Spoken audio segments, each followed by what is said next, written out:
Bismillahirrahmanirrahim. Assalamualaikum warahmatullahi wabarakatuh.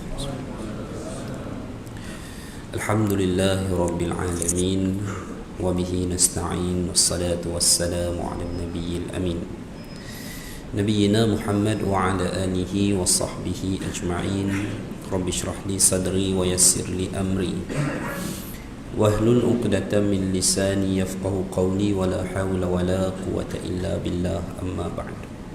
Ayyuhal muslimun wal muslimat, a'azzani Allah wa iyyakum. Hadirin mati Allah sekalian, alhamdulillah summa alhamdulillah. Saya bersandar sikitlah malam ni, baru baik demam. Okey, demam tak ada dah, sakit badan lah. Dia sengal-sengal. Baik, hadirin sekalian, pada pertemuan terakhir 1 September 2023, bulan ni lah pertemuan pertama kita, saya menyatakan yang saya akan membaca muka surat 263 daripada kitab yang saya gunakan ini. Tak apalah, cuma tuan-tuan, saya nampak seorang yang ada kitab. Tapi tak apa. Apa yang saya nak bahaskan pada malam ini adalah berkait dengan kesudahan amukan Dajjal. Ya, baik. Tak sedap tuan-tuan bersandar ni. Tak apalah, sakit pun. Masjid Al-Amin je pasal. Baik. Dia baik, kebah demam ni dia biasalah tuan-tuan. Baik. Tuan-tuan tahu bahawa kesudahan kisah Ad-Dajjal ni, dia akan berakhir dengan pertemuan dia dengan Nabi Allah Isa alaihi salam, dan dia hanya boleh binasa di tangan Nabi Isa. Kalau kita lihat kepada hadis, dia bukanlah binasa kerana tikaman Nabi Isa, tetapi dia binasa itu hanya dikarenakan dia berhadapan dengan Nabi Allah Isa, yang mana Nabi SAW sebut yazub, ya, dia ini cair, kama yadzubul milhu fil ma', seperti mana garam yang larut dalam air. Ada sebahagian ulama yang memahaminya dengan metafor. Maksudnya apa? Maksudnya bukan literal lah. Maksudnya dengan satu sifat kebinasaan yang total. Okey? Baik. Tapi dek kerana ada sambungan hadis yang berbunyi falau tarakahu, maka sekiranya, walau tarakahu, dan sekiranya Isa membiarkan sahaja Dajjal di hadapannya, fahalak, maka dia akan binasa. Jadi sambungan hadis tu membawa maksud cair itu seakan bukan kiasan, tetapi literally, apa literally? Melayu panggil apa? English tahu, Melayu tak tahu. Tuan-tuan sekolah orang putih dulu kan, zaman government English school dulu, apa? Literally, literal, hakiki ke?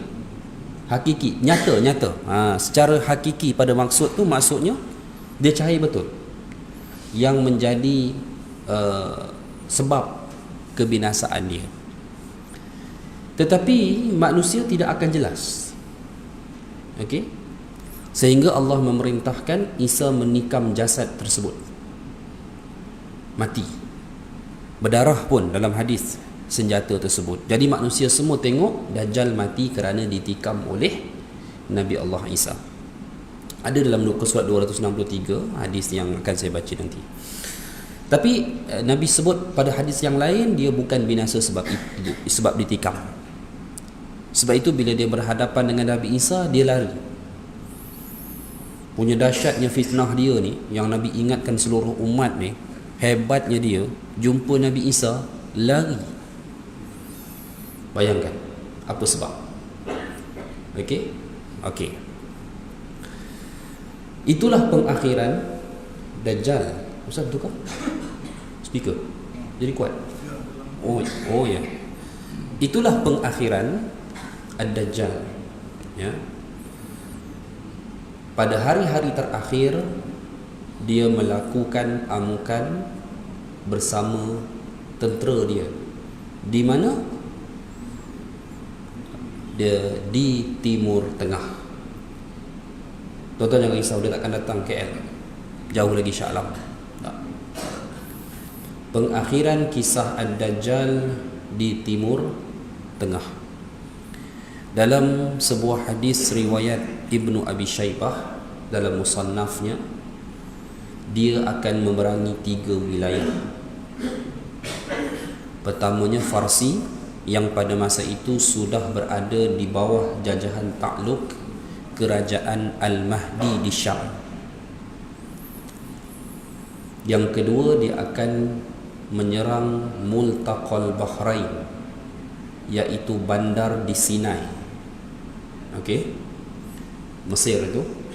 Dan yang ketiga, sudah pastilah dia pergi menuju ke bumi Syam, sebab disitulah pusat pemerintahan Al-Mahdi. Dan ketika dia sampai di Syam, Allah menurunkan Nabi Allah Isa alaihi salam.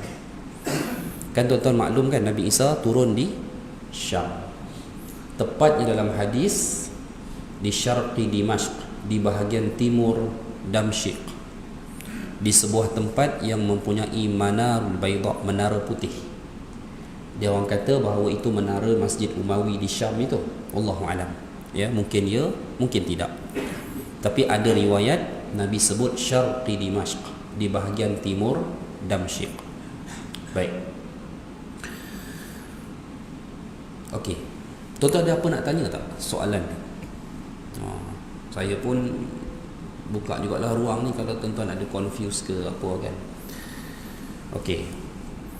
Bila dia melakukan amukan ketenteraan ini, ketika semua rancangannya untuk menguasai Timur Tengah gagal satu per satu, dan dia adalah seorang penguasa. Okey.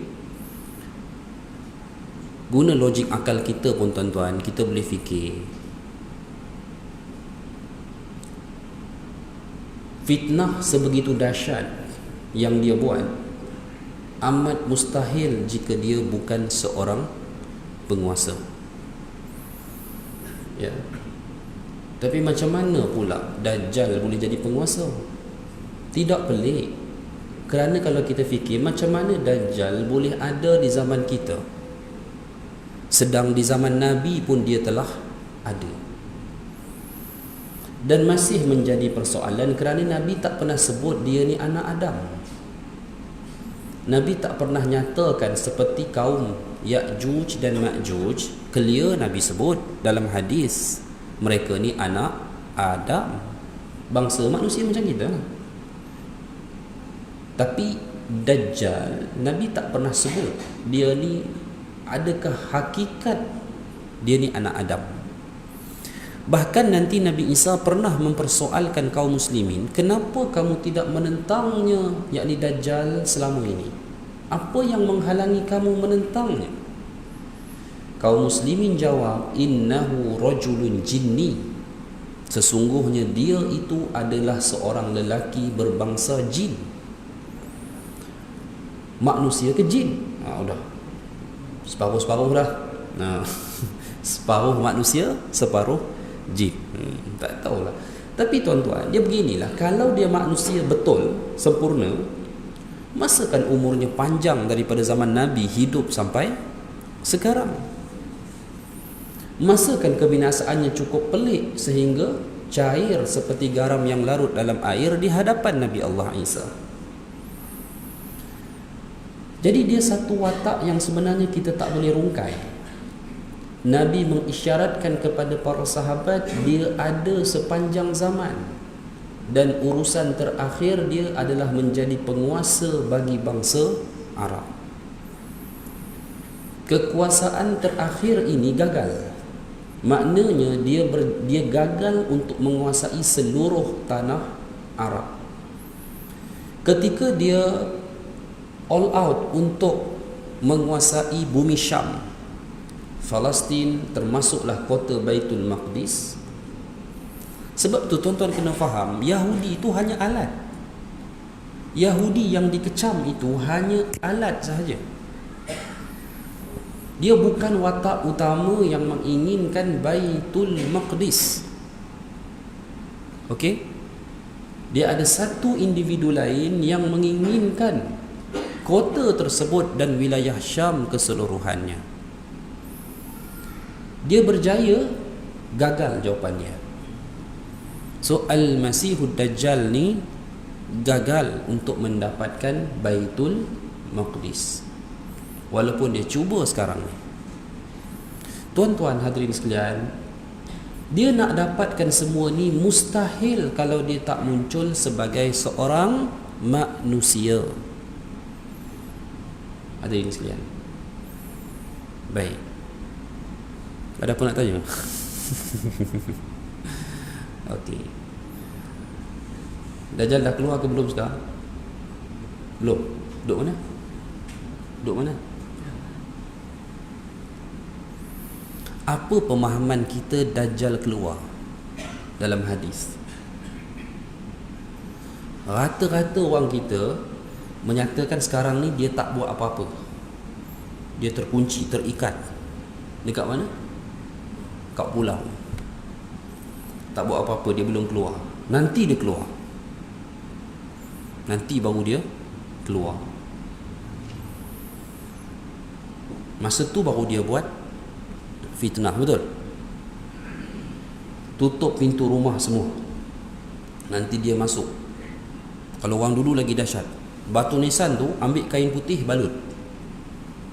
Saya pun duk tanya, kenapa kubur lama semua batu nisan dibalut kain putih? Rupanya nanti Dajjal datang, orang kata. Saya pernah tanya ni, Pak jawab Tok Imam kampung saya. Nanti Dajjal datang, dia kata. Disebutnya nama si mati ni, bangkit dia. Sudah, kita dah takut dengar Tok Imam. Tok Imam cerita, bukan Tok Imam sini. Tok Imam kampung saya. Gitu. Diserunya Dajjal, kamu nak beriman ke tidak aku ni Tuhan, aku dah hidupkan kamu. Macam ceramah pula. Ya. Masa itulah teruji iman si mati. Kecil kita percaya, besar garu kepala. Dengar tuan-tuan. Kita kecil dulu kita fikir patutlah. Tuan-tuan pernah tengok tak batu nisan balut kain putih? Apa sebab? Tak pernah tahu. Tuan-tuan, ni mana ada balut kain putih tak? Section 21 tu semua nama ada semua. Tak ada tuan-tuan. Itu takkan berlaku. Bohlah nama, boh surat beranak ikat dekat batu nisan pun. Tuan-tuan, tak adanya Dajjal pergi datang dan pergi seru tak. Tuan-tuan percaya ke Dajjal boleh hidupkan orang mati? Percaya sebab Nabi sebut. Betul? Itu ustaz ni banyak tanya pula. Betul lah tuan-tuan, dalam hadis memang Nabi ada sebut dia mampu menghidupkan orang mati. Tetapi pada hakikatnya mustahil dia buat. Mustahil dia mempunyai kuasa seperti itu. Kalau tak, Tuhanlah dia. Tapi dengan memperdaya kita, bagaimana dia menghidupkan orang mati? Dengan memperdaya kita, dengan suatu kecerdikan yang dia miliki, dia boleh rupakan somebody yang mati untuk hidup semula, bergerak hidup seperti sedia kala, seperti biasa. Tuan-tuan tahu tak, dengan teknologi AI sekarang, dia orang boleh buat manusia yang tak pernah wujud. Tak ada, manusia tu tak ada. Dilakar menjadi satu orang lelaki begini, dilakar menjadi seorang perempuan begini. Gambar pakai AI. Gambar AI sudah jadi gambar real sekarang. Macam orang take foto AI. Kalau orang tak pernah wujud pun dia boleh buat. Nak menghidupkan balik orang yang pernah wujud dengan gambar yang ada, lagilah senang dia nak buat. Hadirin sekalian, ya, patung-patung Fir'aun itu pun boleh di AI kan jadi orang balik. Ini rupa Fir'aun, ingat handsome benar. Itu stage pertama. artificial intelligence ni tuan-tuan. Stage seterusnya dia akan jadikan hidup macam robot. Boleh berinteraksi, boleh menerima arahan, boleh melakukan sesuatu. Stage terakhir dia akan hidupkan bukan dalam bentuk robot. Tuan-tuan, dia akan salut ni dengan daging sintetik yang dah ada di Israel tu. Israel sekarang dia boleh buat daging pakai tumbuhan sintetik. Pegang sebiji macam daging orang. Ini dah sampai ke tahap nak buat orang, tuan-tuan. Kan? Cuma ialah dia perlulah bateri apa semua kan. Cuma boleh diprogramkan seperti seorang manusia, terima arahan. Tuan-tuan percaya ke tidak ni? Macam tak percaya. Siapa ada Proton X50? High Proton, open window, dia terbuka tak? Macam mana dia faham siapa duduk dalam tu? Benda tu adalah benda yang diprogramkan. Tuan-tuan. Begitu. Kalau tak ada, beli. Tapi kereta saya tak boleh buat lah. Tentu. Baik. Hadirin sekalian, mungkin selama ni kita faham yang maksud keluar tu nanti dia keluar baru memulakan fitnah. Okey, saya akui, tuan-tuan, maksud hadis Nabi dia keluar tu belum berlaku. Belum. Tapi apa maksud Nabi dia keluar tu? Maksud Nabi dia keluar adalah keluar bersama dengan tenteranya melakukan amukan yang kita cerita tadi. Yang akhir dari amukan itu adalah Allah temukan dia dengan Nabi Allah Isa di bumi Syam. Itu maksud keluar. Bukan baru nak keluar, bukan baru nak muncul di kalangan manusia lalu baru nak mulakan fitnah. Tidak. Sahabat pernah tanya kepada Nabi, di mana Dajjal pada waktu Nabi hidup? Nabi jawab, laqad akalat ta'am wa masya fil aswaq. Dia makan makanan macam kamu, dia berjalan di pasar. Itu aktiviti dia masa zaman Nabi. Maknanya dia ada kat mana, tuan-tuan, zaman Nabi? Ada di bumi Madinah. Macam tak demam pula saya. Tadi baru baik demam, sakit badan, baru hilang sakit. Saya obses ni, kagum sebab tengok tuan-tuan fokus ni. Cuma saya risau faham ke tidak itu yang fokus tu. Itu yang saya duk kena hari ni kan. Sudah. Okay. Sebab saya akui version yang saya bawa ni berbeza, tuan-tuan. Ya, sebab saya buat research lebih daripada 15 tahun. Saya buat research ini, tuan-tuan, tidak hanya saya buat berdasarkan fakta geografi, fakta bangsa, fakta geopolitik, fakta sejarah. Sebab hadis-hadis akhir zaman semua mengandungi elemen ini, tuan-tuan. Betul tak? Ada elemen bangsa, tempat, geografi, politik, kekuasaan dan sejarah. Bila kita rangkum benda ni, semakin saya mendapati bahawa betapa benarnya kenabian Rasulullah, kerana satu persatu yang Nabi sebut itu berlaku mengikut kronologinya. Maka kalau dia dah ada di kota Madinah pada waktu itu, tuan-tuan bayangkanlah apa yang jadi pada umat selepas itu. Cuma dia nak membina kekuasaan dia mengambil masa. Sebab tu Nabi kata, sebaik-baik kurun khairul kuruni qarni. Sebaik-baik kurun adalah kurun aku, kata Nabi. Summal ladzina yalunahum, summal ladzina yalunahum. Kemudian kurun selepas itu, kemudian kurun selepas itu. Maknanya Nabi kata kurun terbaik bagi situasi politik umat Islam 300 tahun. Selepas itu dia akan jadi huru hara. Tuan-tuan, betul tuan-tuan. 300 tahun aman Baitul Maqdis daripada sebarang anasir kufar. Tiba-tiba pada 1099 Masihi, datangnya tentera daripada barat dengan menunggang gereja Katolik, diberi nama Angkatan Salib, menyerbu dan menyerang Baitul Maqdis, dan mereka berkuasa ke atas kota itu selama 80 tahun. Itulah sejarah pertama tuan-tuan, bangsa Arab mengenali siapa orang Barat hari ini. Bila? 1099. Bukankah dia berlaku sekitar lebih kurang 300 tahun selepas Nabi tinggalkan? Yes. Kerana Nabi lahir 570 Masihi atau 71 dan Nabi wafat 63 tahun kemudian, yakni pada tahun 623 kan? Betul? Apa pula? 632.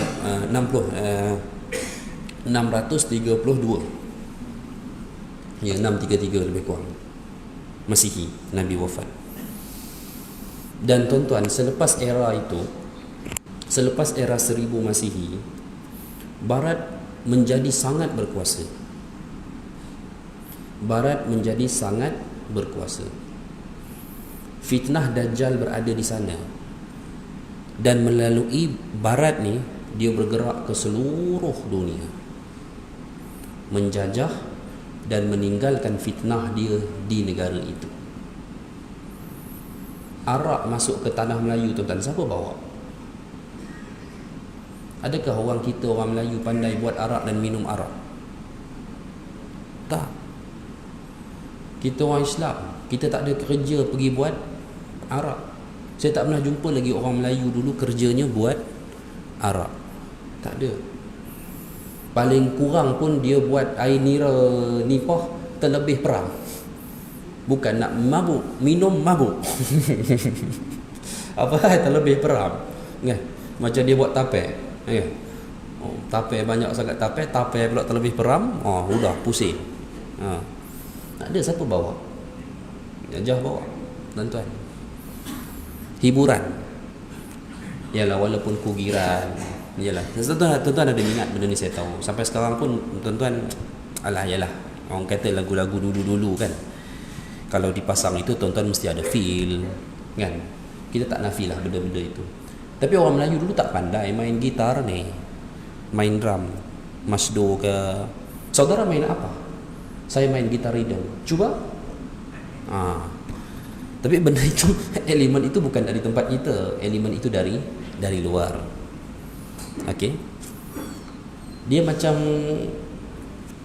mana ya tuan-tuan? Tapi zaman tuan-tuan kanak-kanak dulu dah ada benda-benda tu dah. Sebab saya tengok zaman cerita Piramli dah ada kan. Benda tu. Cuma tuan-tuan ingat tak sejarah TV dulu bila mula nak menjadi normalisasi dalam masyarakat kita? Kan dia ada satu sejarah yang, sebab saya boleh cerita zaman saya kecil, zaman tuan-tuan sudah dewasa. Zaman saya kecil, buat majlis tahlil di rumah, tok imam kampung datang, orang tuan rumah usung TV masuk bilik. Saya ingat lagi benda tu. Saya kata, kenapa TV usung masuk bilik? Hinanya TV waktu itu. Tuan-tuan. Lepas tu dia naik tahun dia berubah sikit. Kan? Apabila dia tengok tok imam pula, tok imam lagi kena. Tok imam kita tak datang hari ni. Kayak dia tok imam cerita kampung tak, tuan-tuan. Orang tengok tok imam buat tahlil, tok imam tutup TV dengan sapra. Masa tu orang cerita menggamit kenangan lama. Kalau tidak pun kain batik, udah berapa jenazah TV tu. Maka orang pun tak apa, tak payah usung TV lah kan. TV pun berat waktu tu kan. Tapi zaman saya kecil dulu, TV tu dia peralihan lah. Saya masih boleh on lagi TV tu kan. Channel 1, 2, 1 boring pindah 2, 2 boring pindah 1, 1 boring pindah 2, 2 channel lah waktu tu, tuan. Jadi waktu tu nak normalisasi TV saja, dia punya proses tu lain macam, tuan-tuan. Dan satu masa dulu TV tak boleh dibuka lepas pukul 7. Betul? Sekarang mana ada, tuan-tuan hadirin sekalian kan. Cuma sekarang dia dah beralih lah kepada phone kan. Tapi satu masa kita ingat kan, budaya ni dibawa daripada mana? Ini semua daripada Barat, daripada fitnah penjajahan. Sebab tu tuan-tuan, Dajjal, tuan-tuan fikir logik dia, Dajjal dia nak bawa fitnah yang Nabi sebut tu, takkan dia nak bawa atas kapasiti diri dia seorang, tuan-tuan. Dia datang ke tanah Melayu ni seorang-seorang Lepas tu dia buat fitnah. Kita kena faham apa Nabi sebut. Sebab itu dia akan datang dengan kekuasaan, dengan kerajaan yang dia kuasai, jajah. Tinggalkan elemen, letakkan budaya, tuan-tuan. So mana negara yang masuk elemen yang mereka tinggalkan, yang dibawa oleh penjajah, itu makna negara yang fitnah dia telah sampai. Dia faham tuan-tuan Sebab itu bumi Syam, Palestin tu ada Arab tak ada Arab? Ada. Palestin tu ada Arab tuan-tuan, bukan tak ada. Lama dah masuk. Tak kata orang Palestin tu minum arak, tapi ada arak yang dibuat di Palestin. Mesir ada. Saudi ada tak? Ni dia tuan-tuan. Jazirah Arab, semenanjung tanah Arab adalah tanah yang paling terpelihara sepanjang zaman, sejak Rasulullah bebaskan 1400 tahun dulu daripada kesyirikan. Bandar itu, seluruh bandar di semenanjung tanah Arab terpelihara tuan-tuan. Sehingga bila? 2017, apabila satu orang putera mahkota naik jawatan. Dan semenjak dia mendapat kuasa sebagai Perdana Menteri, habis diubah banyak benda dan perkara. Dia tak pernah halang orang pergi Mekah, dia tak pernah halang orang pergi Madinah. Tapi orang kita sekarang sibuk nak pergi Al-Ula. Bila pergi umrah, nun jauh di atas kota utara, kota Madinah. Dulu kita pergi umrah 14 hari, kos naik jadi 12 hari. Sekarang ada package 10 hari pun ada. Dahlah dengan package 12 hari, 10 hari, sibuk pula nak ambil satu hari pergi Al-Ula. Dia tak akan top up hari bertambah. Dia akan ambil satu hari di Madinah. Kalau sepatutnya ada 4 hari di Madinah, dia dah ambil satu hari pergi ke Al-Ula. Al-Ula tu kalau pergi tempat percutian tuan-tuan, dengan resort dia, dengan apa dia. Jangan sembanglah kata pergi Al-Ula tu nak mengingatkan tentang apa bencana kaum Ad. Tak adanya tuan-tuan, kaum Samud. Tak. Kan saya sebut di Al-Ula itu adanya the mirror stage, the biggest mirror stage in the world. Yang tahun lepas kumpulan Westlife buat konsert di hari sambutan penubuhan Saudi yang ke-90, tanggal 22 September 2022. Elemen itu dah masuk ke semenanjung tanah Arab. Apa maksudnya tuan-tuan? Faham-fahamlah. Kan? Saya rasa tuan-tuan boleh digest apa maksud saya. So now tuan-tuan, hanya ada beberapa kota dan wilayah yang tidak ada elemen-elemen itu yang masih terpelihara daripada fitnah dia. Contohnya di mana tuan-tuan? Gaza. Dia tak ada benda-benda itu. So terpelihara. Hanya ada beberapa kota sahaja yang bebas daripada elemen-elemen itu. Jadi kita malam ni cuba memahami apa yang Nabi maksudkan dengan dia menyebarkan fitnah dia. Dia tak akan pergi atas kapasiti diri dia seorang. Selama ni tuan-tuan, kita membayangkan Dajjal ni datang macam ahli sihir. Datang seperti ahli sihir, datang begitu pergi jumpa orang nak beriman ke tidak. Takkanlah dengan cara macam tu boleh jadi fitnah bagi seluruh umat tuan-tuan. Berapa ramai orang dia nak jumpa? Betul tak? YB pun 5 tahun tak cukup. Kan? Ini baru jaga satu kawasan. Jadi di sinilah kita nak tengok. Jadi sebenarnya dalam perbincangan ni, bukannya Dajjal belum keluar, fitnah belum mula. Dah lama pun tuan-tuan, dah nak habis cerita. Dia dah nak sampai kepada cerita dia keluar, yang bermaksud keluar bersama angkatan tenteranya melakukan amukan disebabkan kemarahan dia. Kan Nabi sebut dalam hadis, yakhrujud dajjal min ghadabihi. Keluarnya Dajjal disebabkan oleh kemarahan dia. Kenapa tak pasal dia nak marah? Kerana impian untuk berkuasa di Timur Tengah itu gagal, tuan-tuan. Maka sebab itulah dia keluar dengan harapan amukan ketenteraan itu, dia boleh menguasai kembali tanah yang ingin dia kuasai. Tetapi malangnya Allah temukan dia dengan Isa Al-Masih, yang merupakan hari kegelapan dan kehancuran Al-Masihud Dajjal itu. Boleh tuan-tuan? Ada soalan? Ya.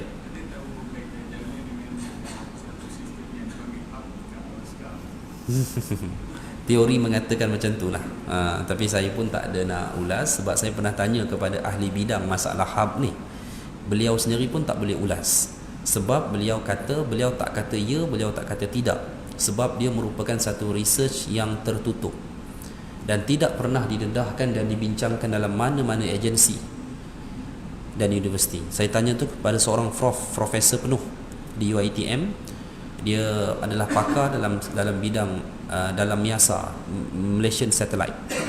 So dia sebut benda yang sama. Dia tahu benda ni ada, dan hub adalah di bawah seliaan US Air Force. Dia di bawah Air Force. Okey, mana penyelia utama dia itu adalah Air Force. Dia buat di Alaska.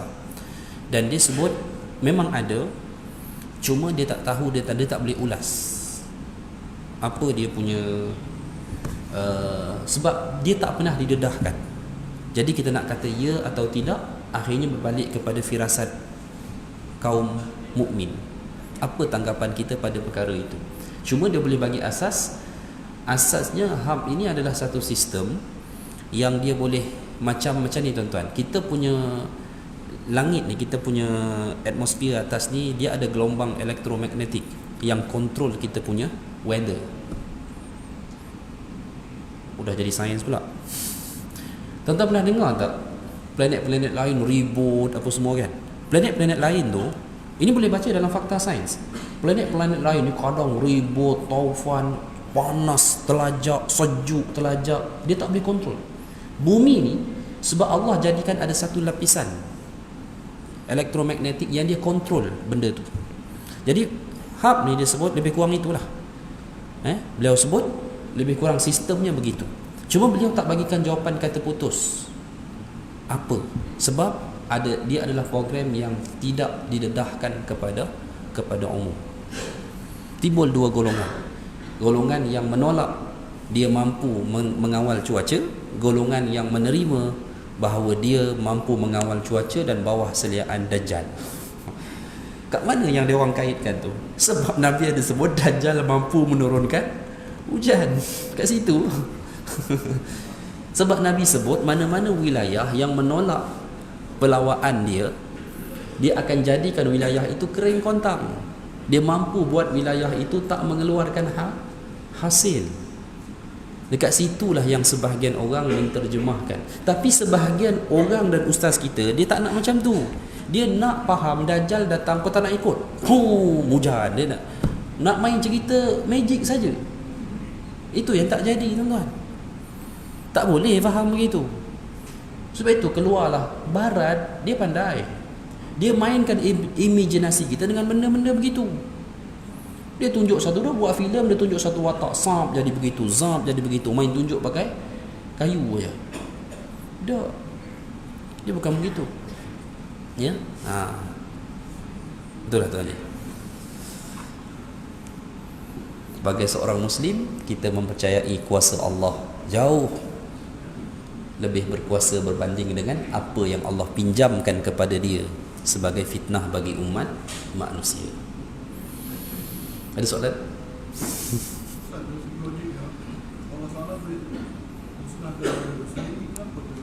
Logiknya Allah boleh? Okey. Soalan tu Haji. Logiknya Allah boleh musnahkan Dajjal. Kenapa nak kena tunggu Nabi Isa sampai seluruh manusia terfitnah? Kan? Begitulah tuan-tuan, masa Allah buat Adam, Allah boleh hapuskan iblis. Betul? Kenapa Allah biarkan iblis sampai punca iblis, Nabi Adam turun ke bumi? Satu soalan yang tak ada jawapannya. kerana setiap sesuatu adalah atas kehendak Allah memperjalankannya. Tapi kita orang beriman, Allah jadikan sebagai ujian lah. Itu je lah. Kan sebagai ujian, sebagai maknanya kita nak macam mana kita mengharungi ujian tersebut. Dan di sebalik ujian itu, yakinlah bahawa rahmat Allah itu cukup luas. Sekurang-kurangnya tuan-tuan, kita tidak mensyirikkan Allah Azza wa Jalla. Okey. Baik. Ada soalan lain?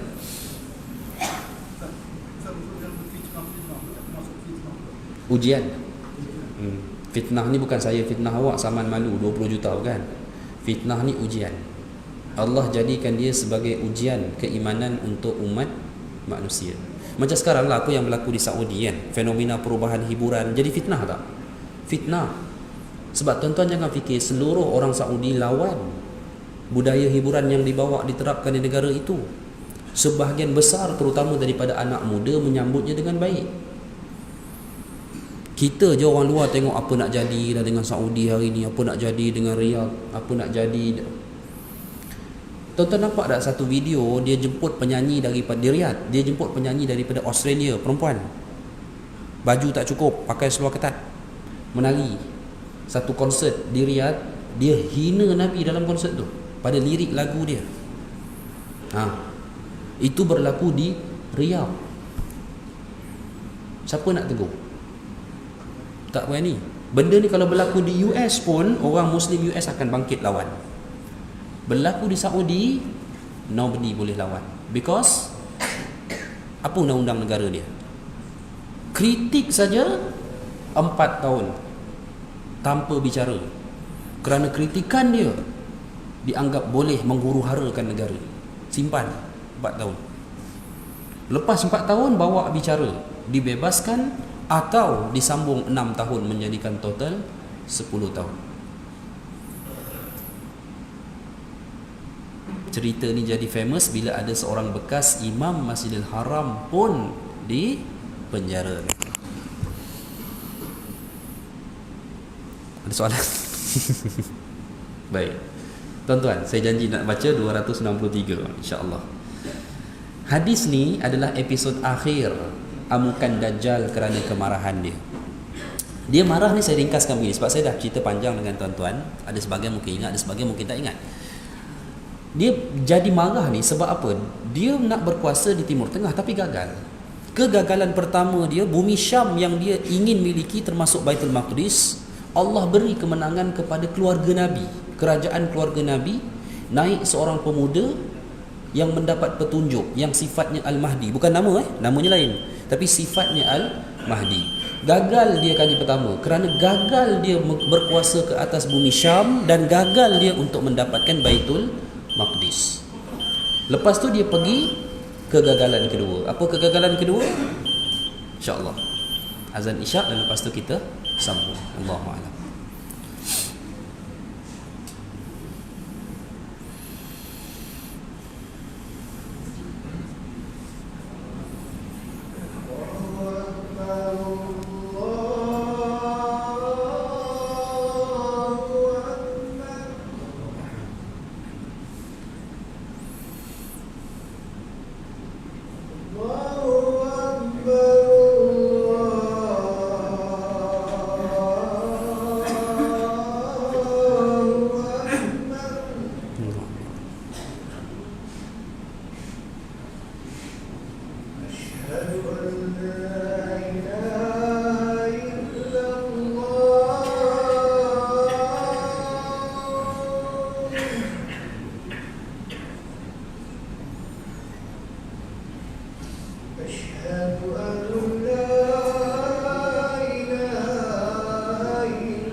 آت محمدا وسيلة والفضيلة وبعث مقام محمود الذي وعده.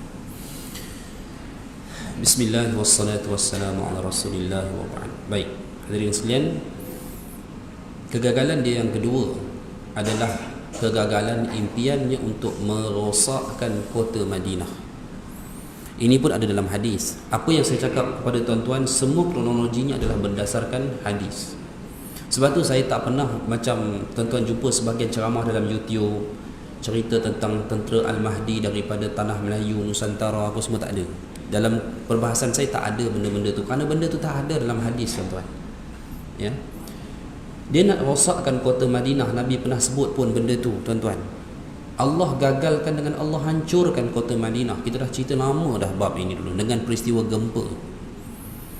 Jadi tak ada orang nak tinggal di kota Madinah. Hancur fizikal, terpelihara kesucian daripada dirosakkan dengan elemen-elemen kotor, elemen-elemen buruk yang dia bawa. 2. 3, dia kehilangan semenanjung tanah Arab akibat daripada semenanjung tanah Arab diperangi oleh kerajaan keluarga Nabi dari Syam. Sebab apa keluarga Nabi perangi semenanjung tanah Arab, ambil alih kuasa di Mekah dan Madinah? Tuan-tuan fikir, dia ni sekarang bila jadi penguasa, tuan-tuan, ya, kalau Riyadh dia rosakkan macam tu, ada possibility tak dia bawa semua elemen tu ke tanah suci? Siapa pun kata sangat tidak mustahil. Cuma tunggu masa lah, slow gitu. Baik, kegagalan dia yang kelima, proksi dia Iran, Farsi, juga dikuasai oleh keluarga Nabi dari bumi Syam.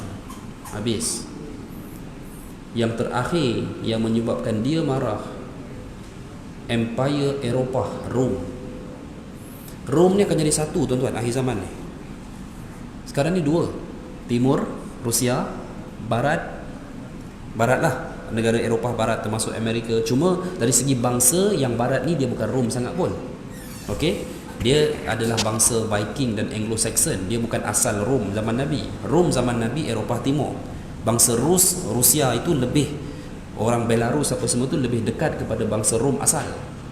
Okey, kan sekarang ni kan dalam radar World War, tuan-tuan, perang dunia. Tuan-tuan tahu tak sebab apa beras naik?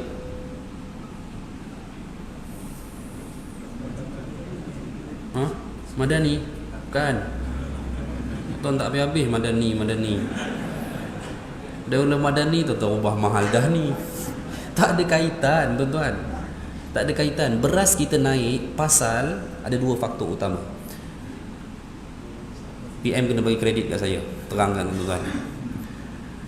Faktor pertama, India sekat ekspor keluar. Apa sebab? Ada berlaku radar World War yang akan menjejaskan isu makanan. Ekspor India tak ada dah beras. Dulu dia sekat ekspor gandum. Dia bagi ekspor tepung gandum, tapi dia larang ekspor gandum betul.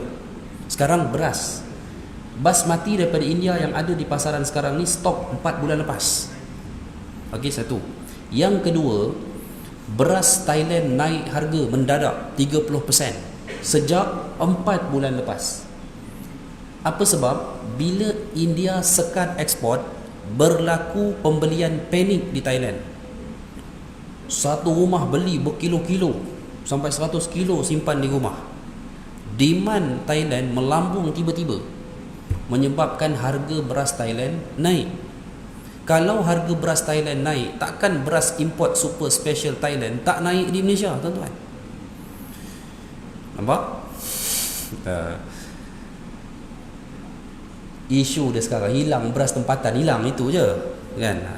Isu beras tempatan hilang ni memang kementerian kena buat kerja lebih sikit lah, tuan-tuan. Tuan-tuan tanya kepada ahli jemaah yang pernah berada dalam Bernas, mereka tahu cerita A to Z. Okey, bab itu. Tapi kalau ada tekad daripada kerajaan untuk ubah, kena buat. Ya, itu je sebenarnya. Sebab Malaysia ni, tuan-tuan, kita hidup dengan 70% bekalan beras tempatan, hanya 30% beras import. Dalam komposisi begitu, beras tempatan hilang. Tiba-tiba beras import yang tinggal. Kan? Kita boleh keluar daripada kita boleh keluar daripada pergantungan kepada import. Bila Kedah dapat menanam padi macam orang Sekincan tanam. Orang Sekincan tanam padi, kan? Tuan-tuan maklum kan? Tak apalah, itu tuan-tuan maklum, boleh tengok. Masalah dia tu sekarang, kalau seluas-luas bendang di Kedah tu boleh tanam cara Sekincan tanam, clear 100% bekalan beras kita dah tak perlu kepada demand kepada beras import. Kalau ada pun hanya tambahan sahaja bagi orang yang ada duit lebih nak makan beras yang lain. Apa sahaja cerita beras?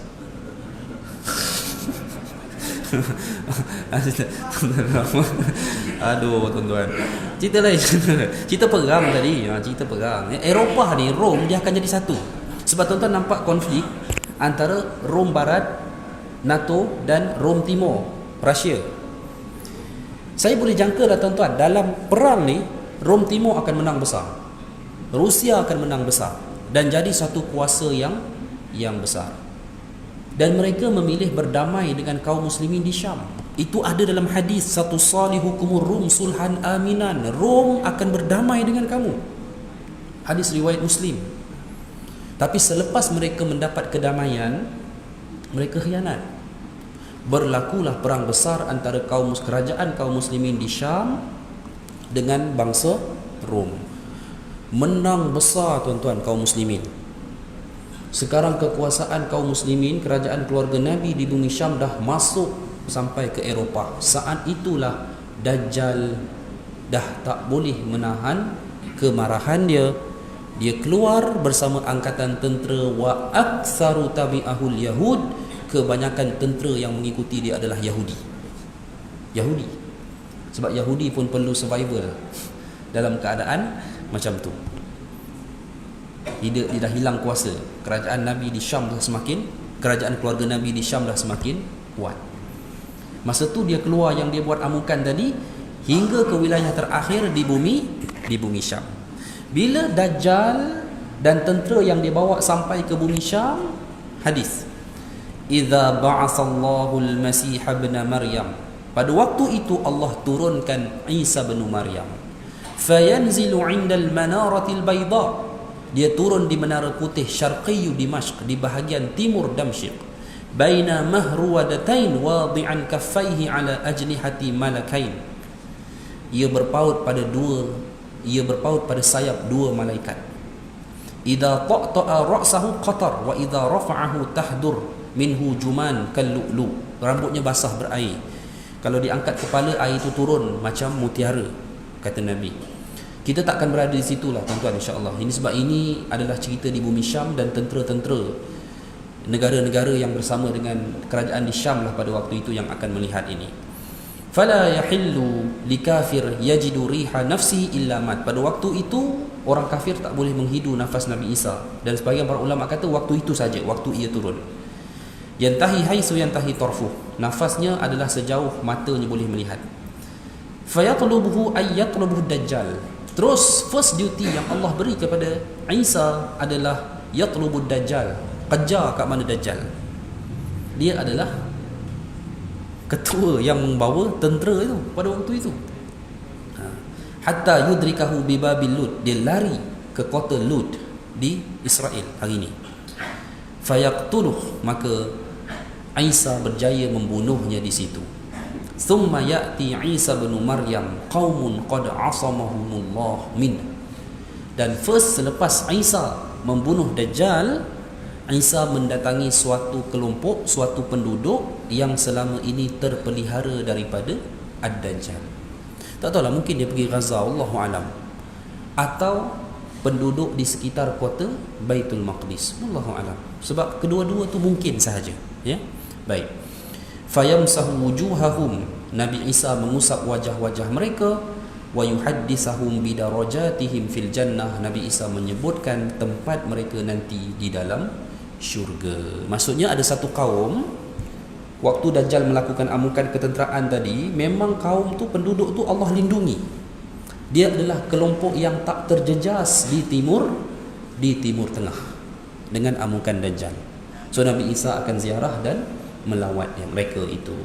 Okey, itulah pengakhiran kepada kisah Dajjal. Dan macam mana tenteranya tadi? Terkontang-kantinglah ditinggal oleh generalnya Dajjal. Kerana sudah mati dibunuh Nabi Isa, maka tentera Dajjal keseluruhannya dibinasakan di kawasan tanaman pohon Gharqad. Kerana mereka kebanyakannya Yahudi dan melarikan diri ke kawasan Gharqad, kerana mereka yakin Nabi sebut hanya Gharqad yang mampu menyelamatkan mereka. Tapi akhirnya mereka binasa keseluruhannya. Tuan-tuan, dengan itu tamatlah segala jihad dan peperangan bagi umat Islam keseluruhannya sebelum menjelang hari kiamat. Habis. Dunia akan menyaksikan keamanan dan keberkatan yang paling dahsyat dalam sejarah manusia di bawah kelolaan Nabi Allah Isa alaihi salam. Adakah Nabi Isa akan menjadi khalifah? Tidak. Nabi Isa tidak akan menjadi khalifah. Nabi Isa akan menjadi seorang hakim yang akan memberikan arahan dan memperbetulkan segala sistem semua wilayah yang telah dibentuk oleh Barat selama ini. Okey, tuan-tuan, insya-Allah itulah. Nah, Mekah, Madinah, Masjid Al-Aqsa dan Masjid At-Tur di Sinai adalah 4 buah masjid yang Allah haramkan Dajjal serang masuk. Kan tuan-tuan kan biasa dengar Dajjal tak boleh masuk Mekah, Madinah. Itulah waktu dia, bukan semua waktu. Kalau semua waktu, dia ada di Madinah zaman Nabi. Dia memang ada pun. Nabi pun pernah mimpi Dajjal tawaf di Kaabah. Al-Imam An-Nawawi pernah mengulas masalah ini. Imam Nawawi kata larangan itu Allah hanya tetapkan yang terakhir untuk Dajjal, yakni ketika dia melakukan satu amukan, Allah pelihara 4 buah tempat ini. Kerana kalau Allah tak pelihara, habis. Sebab dia dah mengamuk, dia dah hilang kewarasan bersama tentera dia. Yakinlah kita bahawa Masjidil Haram dan Masjid Nabawi pasti akan menjadi sasaran utama, tapi Allah haramkan dia masuk di situ. Sebab tu dia akan memerangi wilayah yang lain sampai ke bumi Syam pun dia tak attack Baitul Maqdis, dia terus pergi ke Damsyik. Dan di sanalah dia dipertemukan dengan Nabi Allah Isa alaihi salam. Tuan-tuan, doa semoga kita panjang umur dan kita melihat semua perkara ini satu per satu. Macam okey. Waktu tu kita dah tak bergaduh dah. Sebab saya rasa perlembagaan kita pun dah terbatal lah. Jadi kita pun dah tak ada pilihan raya, jadi kita pun dah tak gaduh-gaduh dah. Okay, kita akan pakai sistem yang dibuat oleh Nabi Allah Isa alaihi salam. Wallahu a'lam. Baik. Lepas tu saya menolak ditawarkan untuk bertanding. Baik, parti apa rahsia? Wallahu a'lam. Tuan-tuan, insya-Allah sekadar itu dulu. Mudah-mudahan Allah berkati usaha kita semua. Mohon maaf atas segala kekurangan. Saya berusaha sebaiknya untuk memberikan kita faham dalam perkongsian ilmu yang dapat saya kaji dan ulas. Pertemuan berikutnya kita akan cerita zaman keberkatan Nabi Allah Isa alaihi salam. Dah tak ada fitnah-fitnah dah tuan-tuan waktu tu. Ceritanya semua menarik sahaja. Dan tajuk kita ni akan berakhir, insya-Allah saya cuba tamatkan bulan 12 nanti. Sebagai terakhir sebelum kita masuk topik yang lain. Kerana selepas zaman Nabi Isa tuan-tuan tak banyak yang kita boleh ceritakan. Kerana ada peringkat Allah mematikan seluruh orang yang beriman, tapi usia dunia pun tak lama dah lepas tu, sebelum Allah mendatangkan kiamat. Wallahu a'lam. Baik. Jadi sekadar itu dulu, mudah-mudahan Allah berkati usaha kita semua insya-Allah. Aqulu qauli hadza wa astaghfirullah. Assalamualaikum warahmatullahi wabarakatuh.